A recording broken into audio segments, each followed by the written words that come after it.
God is good, and all the time. So my word today is called "Let Go and Let God." So how fitting, how fitting. I started preparing for this word in May on the 23rd, and my first prayer when I was preparing for this was for a full house. And I think if we can look around, we have a fuller house than normal, so amen. Now I chose this word. I feel like I'm going through this season where I'm trying to learn how to let go and let God. And so I felt really overwhelmed lately, and I think I've had a lot of decision making to make in regards to studies and life. And so it's really fitting that Daniel testified today, because this word aligns with what he spoke about. So can we go to the next slide, please? So I'll be focusing on the book of Job, and Faith, actually, her word was on the book of Job. And a few days before she had served her word, I had spoken to Charlie, and I was like, I'll be focusing on the book of Job. And then when we got to church on Sunday, it was like Faith's word was about faith and endurance, and her word was on the book of Job as well. So I'll be going through it again.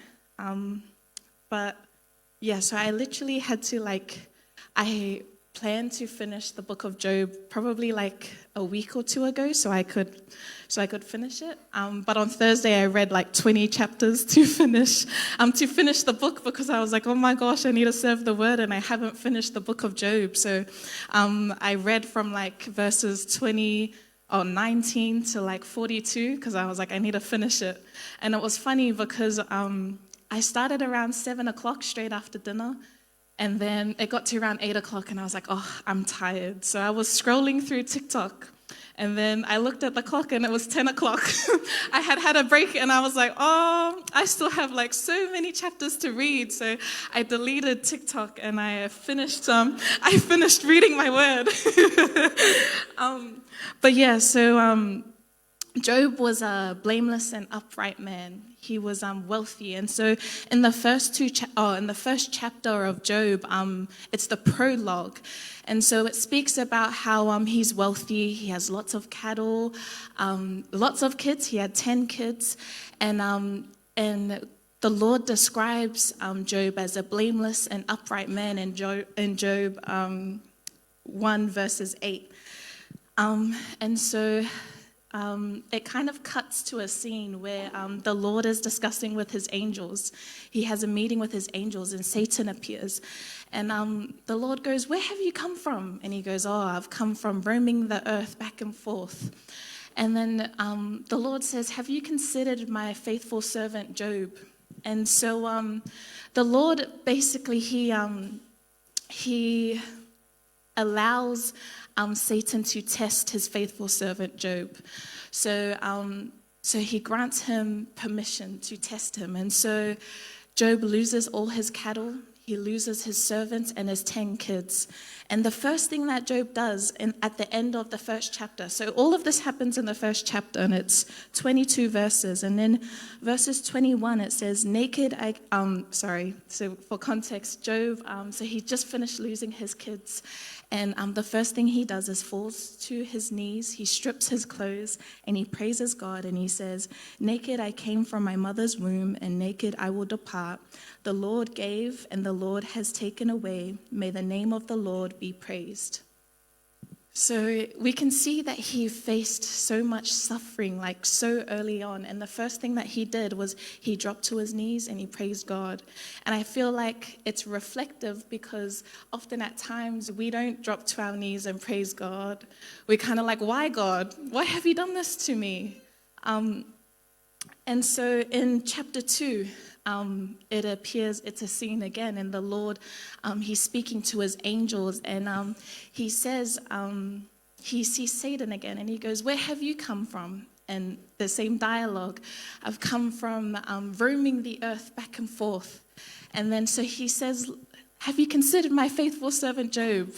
Galofaya, Job, like he's already been tested and now he's getting tested again. And so he tests Job again, and this time he's like filled with like gashes from the top of his head to the bottom of his feet, and he's suffering, he's in pain. And then his wife says to him, because Job, despite that suffering, he praises God again. And Job's wife, he was like, why are you still praising God? Like, he put you through all the suffering. Why are you praising him? And Job says, you are talking like a foolish woman. Shall we accept good from God and not trouble? And she was like, well, you're suffering. Like, look at you. And then so Job's friends, they come to him and they see him and they're like, oh my gosh, poor Job. They sympathize with him. It actually says in verse... Ooh, sorry, I forgot which verse. Oh, in verse 11 of it, right at the end, it says, and met together by agreement to go and sympathize with him and comfort him. And so I'm going to just explain quickly the difference between sympathy and empathy. So could we go to the next slide, please? So sympathizing is like passive, right? So it's not understanding. You lack understanding. So you can see someone and you pity them. For example, if Faith broke her arm, I could be like, oh my gosh, I feel so sorry for Faith. But if she didn't do this, she wouldn't have broken her arm. And it's like, are you really, you don't understand the situation. But if I was empathizing with her, I would give her comfort, right? I would be like, Faith, what do you need? You've broken your arm. How can I help you? You put yourself in their shoes and you understand what they're going through. And so go to the next slide, please. So from chapters 3 to 37, we basically follow the dialogue of Job and his 4 friends conversing. And through this, Job's friends, they lack that understanding. So they start accusing him. They're like, what have you done to receive all this suffering? You've done something. And Job's like, no, I haven't. I've been a faithful, righteous man of God. I haven't done anything. And so he kind of pleads his case. And I put the roller coaster up there as a meaning of the roller coaster of emotions that we see Job go through in all of this, right? And he basically for almost like 30 chapters, I was getting bored because I was like, Job's friends are dumb. Like, why do they keep accusing him?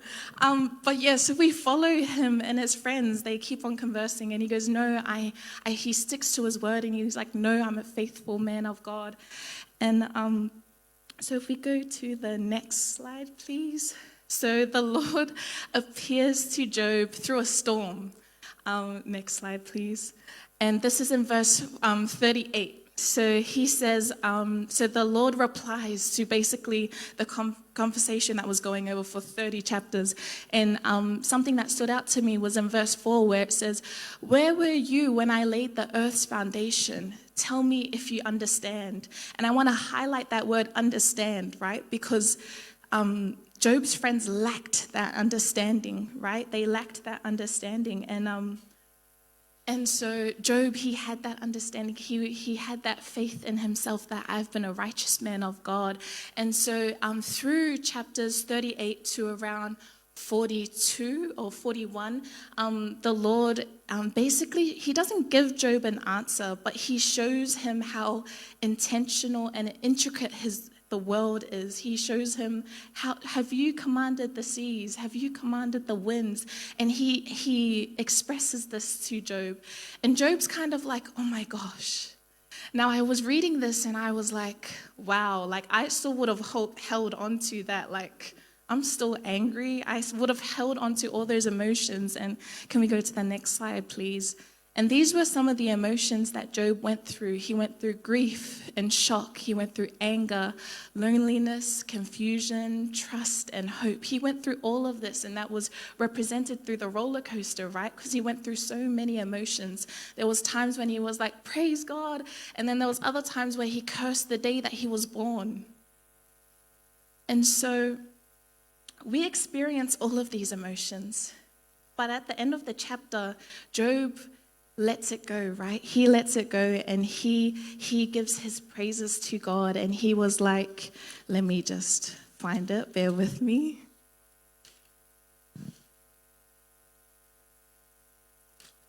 In chapter 42, verses 3, so he finally replies to God, and this is the last chapter of the book. And he said, you asked, who is this that obscures my plans without knowledge? Surely I spoke of things I did not understand, things too wonderful for me to know. So that was Job recognizing that I didn't understand God, and he kind of let go of that, right? Whereas we can hold on to things. I know in this season, I'm learning how to let go of things, and I've learned to let go of little things. And the little things is like when I'm driving and somebody cuts me off, and instead of getting angry, I'm like, oh, maybe they're just in a rush. I just need to let it go. But it's the bigger things that I'm learning how to let go of. And it takes time, but Job is a representation of how easily he just let that go. He let go and let God, and he gives his praises to God. And by the end of it, he gets blessed 10 times over. He gets double the cattle that he had. He gets blessed with 10 more kids. He wasn't blessed with double kids because the 10 kids that he had lost was already waiting for him in the promised land. So God gave him 10 more kids, right? Amen. And so can we go to the next slide, please? It leads me to Proverbs 3, and if you are familiar with Proverbs 3, that whole chapter is about trust. And if I could go through it all, I would. But some things that stood out to me was in verse 7. It says, "Do not be wise in your own eyes. Fear the Lord and shun evil." And so we see throughout the whole book of Job, in the 30 chapters of the conversing with Job and his friends, that Job's friends kind of lacked that wisdom, right? They lacked that wisdom, and they were leaning on their own understanding and not the Lord's understanding. And so in Job 1, verses 8, the Lord describes Job as a righteous and upright man, but he also says, I'll read the whole verse for you, and it says, "Have you considered my servant Job? There is no one on earth like him. He is a blameless and upright man, a man who fears God and shuns evil." And so we see that Job had that understanding, right? He had that wisdom, because wisdom comes from fearing the Lord. Amen. And then so in verse 12 it says, "Because the Lord disciplines those he loves, as a father the son he delights in." Job was a faithful man, right? And God and the Lord had so much trust in him that Job, his faithful servant, wasn't going to betray him, that he was going to remain faithful. And so we see that him allowing Satan to test him built that discipline in Job. Amen? And so next slide, please. Sorry, I have like lots of slides, but we're almost there. And my first point is to don't be like Lot's wife. So if you're not familiar, in Genesis 19, Lot and his family were told by the Lord to flee because he was going to destroy the land. Amen? And so Lot and his wife, and his 2 daughters, they were instructed to leave and to not look back. But Lot's wife, she looked back and she turned into dust, basically, grains of salt. And so it was because she couldn't let go, right? And we can sometimes let go. We can sometimes struggle to let go. And we look back and it stops us from receiving all the many blessings that God has waiting for us, right? Because all Lot's wife had to do was to leave, trust in God, and be blessed with the abundance that God was going to grant them in the promised land. Amen? And so she looked back, and don't let whatever you're holding on to stop you from receiving the love of God, right? He knows the plans that he's made for you, right? And so don't be like Lot's wife. Whatever you're holding on to, whether it's that anger, whether it's that pettiness, whether it's somebody that cut you off while you're driving home, whatever you're holding on to, that doubt or that worry, let go of it. Amen? Because we don't want to be like Lot's wife. We don't want to turn into a pile of salt or dust or whatever. Amen? And so in Matthew 6:27, it says, "Can any one of you, by worrying, add a single hour to your life?" I am a chronic worrier. I worry all the time. It's so bad. Like, I can't sleep at night because I'm like, oh my gosh, like, I have so many assignments due. I need to like text my mom in the morning to say good morning, and like I need to make sure that my brother gets to school okay. And they all live in Oz, so I'm like worrying about this, and we're not even in the same country. But it's like, by worrying, I don't gain an hour of life. I lose an hour of life. I'm losing hours and hours because I'm worrying instead of doing something to praying. I could pray to let go of that. Amen. And so it brings me to my next slide, please. In 1 Peter chapter 5, verses 6 to 7. So in this chapter, they're describing how you should live as a Christian. And so it says, "Humble yourselves, therefore, under God's mighty hand, that he may lift you up in due time.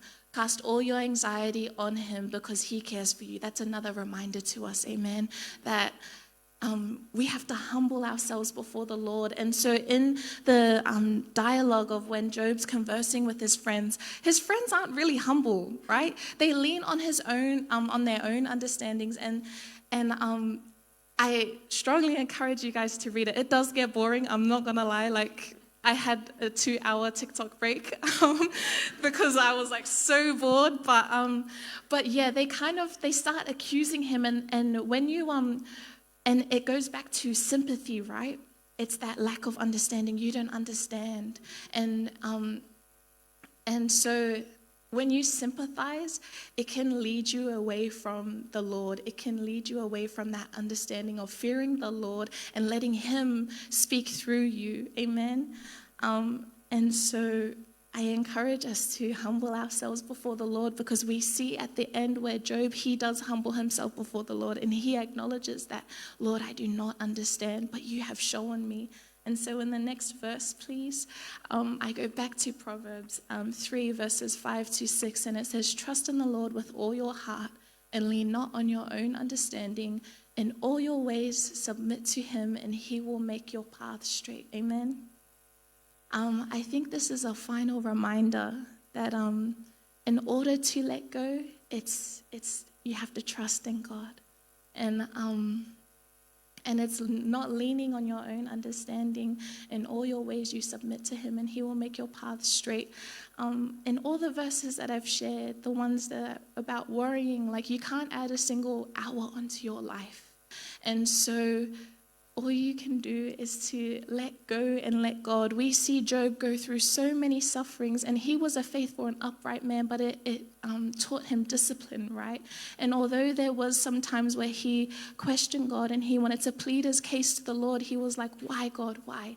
And so by the end of it, he gives his trust to the Lord, and he humbles himself, and he lets go, and he lets God. Does that make sense?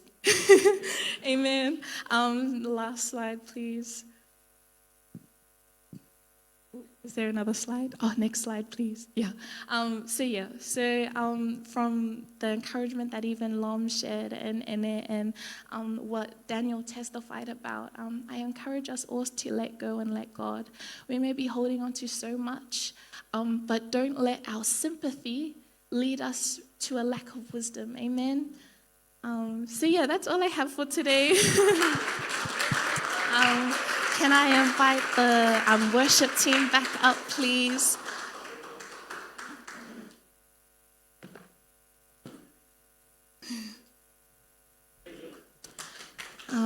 And just as the worship teams getting ready, can we please all stand up, and then I'm going to close with a word of prayer.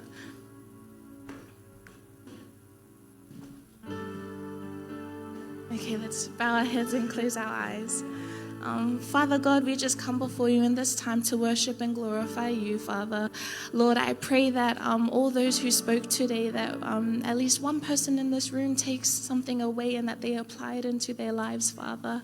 I pray that whatever emotions that we're going through or whatever we're holding on to, Father, that we humble ourselves before you and that we let go and let you, Father. I pray all these things in your mighty name, Jesus Christ. Amen. You are worthy of it all.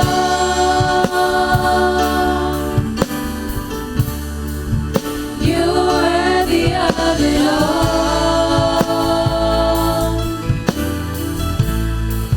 For from you are all things, and to you are all things. You deserve the glory. You are worthy of it all. You are worthy of it all. Father, we declare that you are worthy, Lord. You are worthy of it all.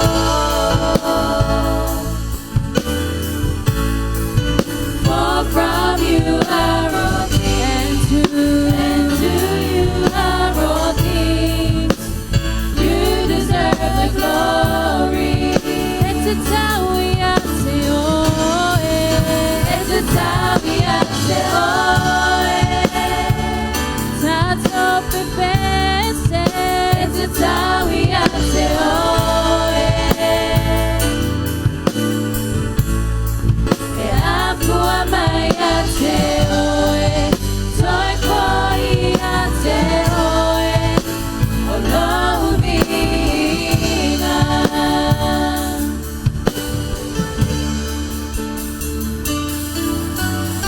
All the saints and angels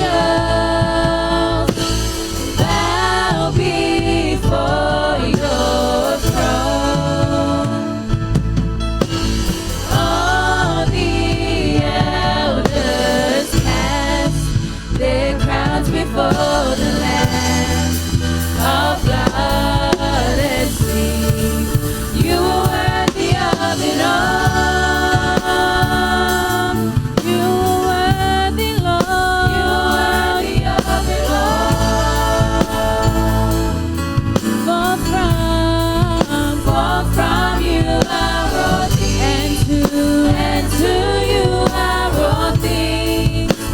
You deserve the glory. Let's sing that chorus one more time and tell him he's worthy of it all. Hallelujah. You are worthy of it all. Yes, Lord, you're worthy. You are worthy of it all. For from you are all things, and to you are all things. You deserve the glory. For from you are all things, and to you are all things. You deserve the glory.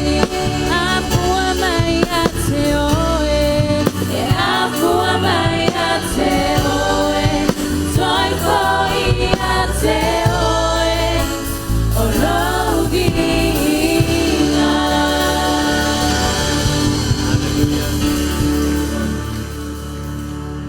Give another hand clap for the Lord, will you? I'm not going to ask you if you've been blessed, because we've all been blessed by the word today, haven't we? Let's honor the woman of God for the word. Well done. Well done. Amazing. I've just been told that you've just got younger again this year, or rather last week. The magic 21-year-old. Come up here so we can bless you, all right? All right, we're just going to pray a blessing over Philly. Stand here. Awesome. And there you go. Come here closer, all right? That was a beautiful word. Beautiful word. And I'm going to pray a simple word of wisdom. You taught us about wisdom today.